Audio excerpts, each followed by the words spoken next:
Hello student, welcome to our online learning platform BS study zone. तो student, आज की class में हम पढ़ेंगे क्लास 10 भौतिक विज्ञान के कुछ महत्वपूर्ण सूत्र, जिसको हम चैप्टर वाइज पढ़ेंगे। तो चलिए हम स्टार्ट करते हैं।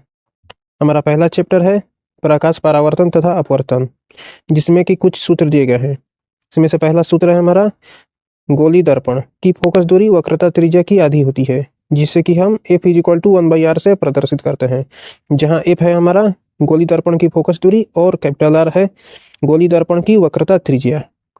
दूसरा सूत्र है गोली दर्पण का सूत्र। तो गोली दर्पण का सूत्र होता है 1/v + 1/u = 1/f। यहाँ स्मॉल भी है हमारा, इस सूत्र में स्मॉल भी क्या है, स्मॉल भी है हमारा प्रतिबिंब की दर्पण से दूरी, और स्मॉल यू है वस्तु की दर्पण से दूरी, और स्मॉल एफ है दर्पण की फोकस दूरी।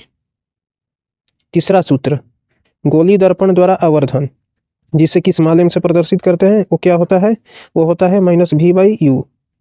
यहाँ भी क्या है, प्रतिबिंब की दूरी, और स्मॉल यू है वस्तु की दूरी। अब अगला सूत्र है हमारा small n = sin i/sin r।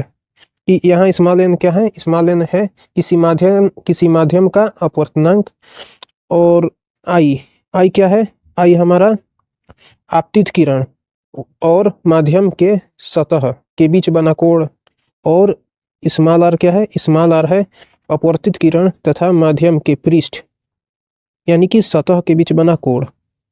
तो यह रहा हमारा किसी माध्यम के अपवर्तनांक का सूत्र। अगला सूत्र है लेंस सूत्र।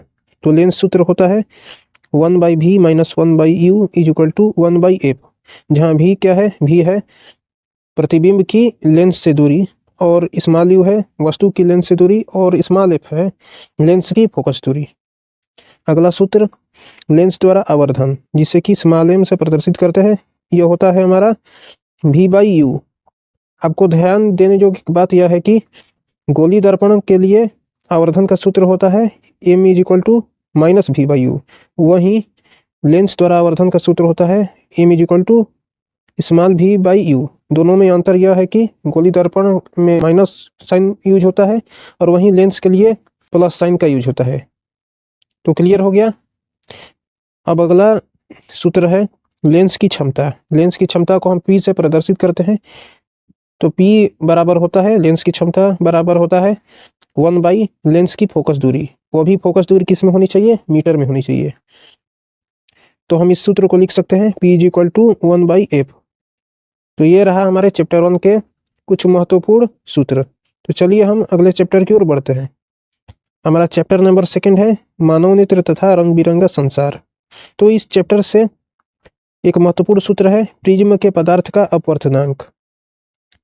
तो प्रिज्म के पदार्थ का अपवर्तनांक स्मॉल n = होता है sin a + del m/2 divided by total divided by sin a/2। इस सूत्र में a हमारा क्या है, a है हमारा प्रिज्म कोण, और डेल m क्या है, अल्पतम विचलन कोण। तो ये रहा हमारा प्रिज्म के पदार्थ का अपवर्तनांक। तो चलिए हम नेक्स्ट चैप्टर की ओर बढ़ते हैं। हमारा नेक्स्ट चैप्टर है विद्युत। तो इसका पहला सूत्र है विद्युत धारा। विद्युत धारा को हम कैपिटल I से भी प्रदर्शित करते हैं। तो कैपिटल I = होता है कैपिटल Q/T। कैपिटल Q क्या है, प्रवाहित आवेश है और स्मॉल t क्या है, स्मॉल t है हमारा समय। आवेश Q बराबर होता है I × T। विभवांतर को हम कैपिटल V से प्रदर्शित करते हैं। तो विभवांतर बराबर होता है W, capital W by capital Q, जहां W है हमारा व्यय विद्युत ऊर्जा, और कैपिटल Q है प्रवाहित आवेश। और इम्पोर्टेंट फार्मूला है ओम का नियम। ओम का नियम क्या होता है, V/I = कैपिटल R, जहां R क्या है, नियतांक है। इस R को हम चालक का प्रतिरोध भी कहते हैं। तो चालक का प्रतिरोध को हम लिख सकते हैं R = V/I, यानी कि चालक का प्रतिरोध होता है ओम का नियम। अगला सूत्र है विशिष्ट प्रतिरोध। तो विशिष्ट प्रतिरोध को हम रो से डिनोट करते हैं। तो रो = होता है कैपिटल R × A/L। तो इस फार्मूले में कैपिटल A है हमारा किसी चालक के अनुप्रस्थ परिच्छेद का क्षेत्रफल और स्मॉल एल है चालक तार की लंबाई। तो हम विशिष्ट प्रतिरोध को इस तरह भी लिख सकते हैं, R is equal to rho into small L divided by A. तो अगला फार्मूला है विभिन्न प्रतिरोधों का श्रेणी क्रम संयोजन में कुल प्रतिरोध, जिसे कि कैपिटल R से प्रदर्शित करते हैं। क्या होता है R1 plus R2 plus R3 plus dot dot dot. यानी कि हम यदि कई सारे प्रतिरोध ले लें और उनको श्रेणी क्रम में जोड़ें तो टोटल प्रतिरोध हमारा होगा वह होगा कैपिटल R। तो कैपिटल R बराबर होता है पहला प्रतिरोध प्लस दूसरा प्रतिरोध प्लस तीसरा प्रतिरोध। इसी तरह से जितने प्रतिरोध लेंगे उन सभी प्रतिरोधों को जोड़ते चले जाएंगे तो हमारा हो जाएगा कुल प्रतिरोध। अब यदि हम विभिन्न प्रतिरोधों को समांतर क्रम में जोड़ें तो हमारा कुल प्रतिरोध क्या होगा, तो कुल प्रतिरोध का सूत्र होगा 1/R is equal to 1/R1 plus 1/R2 plus 1/R3 plus dot dot dot, जहाँ कैपिटल R है हमारा कुल प्रतिरोध। अगला सूत्र है जूल का ऊष्मीय प्रभाव का नियम। तो जूल का ऊष्मीय प्रभाव का नियम होता है capital H is equal to I square capital R into T divided by J. यहाँ कैपिटल H है उत्पन्न ऊष्मा, I है विद्युत धारा, R है प्रतिरोध, स्मॉल t है समय और कैपिटल J क्या है ऊष्मा का यांत्रिक तुल्यांक। तो ये रहा हमारा जूल का नियम। इसको हम जूल का ऊष्मीय प्रभाव का नियम भी कहते हैं या जूल का नियम भी कहते हैं। अगला फार्मूला चालक में व्यय विद्युत ऊर्जा। तो चालक में व्यय विद्युत ऊर्जा को हम कैपिटल W से प्रदर्शित करते हैं। तो capital W is equal to होता है V into I into T, और हो सकता है कैपिटल W बराबर I square R into T और V square into T by R, ये तीनों हो सकता है। तो ये रहा हमारा चालक में व्यय विद्युत ऊर्जा का सूत्र। इसको हम तीन तरीके से लिख सकते हैं। अगला सूत्र चालक में उत्पन्न ऊष्मा। चालक में उत्पन्न ऊष्मा H इक्वल टू होता है VIT, I square R into T भी होता है और V square into T by R। अगला सूत्र विद्युत शक्ति। विद्युत शक्ति को कैपिटल P से प्रदर्शित करते हैं। विद्युत शक्ति होता है P equal to W by T, P equal to V square upon में R। इसका मात्रक होता है वाट विद्युत शक्ति का। अब अगला सूत्र है 1 किलोवाट घंटा 3.6 गुणे 10 के घात 6 जूल के बराबर होता है। तो ये रहा इस चैप्टर के हमारे इम्पोर्टेंट फार्मूले, जिसको आप तैयार कर लीजिए क्योंकि यह न्यूमेरिकल क्वेश्चन करने में बहुत उपयोगी है।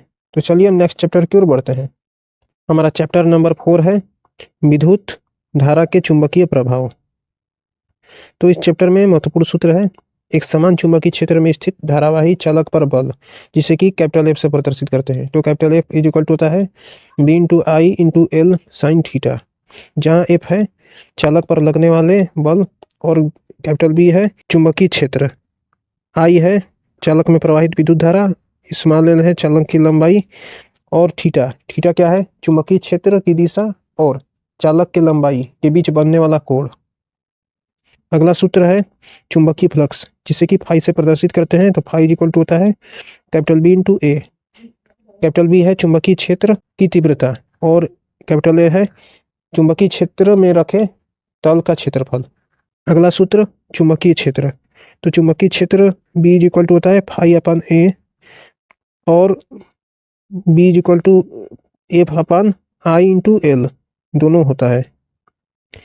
हमारा अगला सूत्र है कुंडली में प्रेरित विद्युत वाहक बल, जिसे कि स्मॉल ई से प्रदर्शित करते हैं। स्मॉल ई इक्वल टू होता है capital N into delta phi divided by delta T, जहां कैपिटल N है कुंडली में लपेटे गए तार के फेरों की संख्या और डेल्टा फाई क्या है, डेल्टा फाई है हमारा फ्लक्स परिवर्तन और डेल्टा टी क्या है समय अंतराल है। तो ये रहा हमारा कुंडली में प्रेरित विद्युत वाहक बल का सूत्र।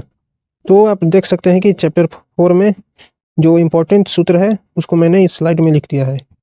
तो आपसे उम्मीद करता हूं कि आप लोग जितने भी सूत्र हैं भौतिक विज्ञान के उसको आप अच्छे से पढ़ लीजिए, क्योंकि ये न्यूमेरिकल क्वेश्चन की दृष्टि से बहुत इंपॉर्टेंट है। तो चलिए आज की क्लास को हम यहीं पर समाप्त करते हैं। आप लोगों का बहुत बहुत धन्यवाद।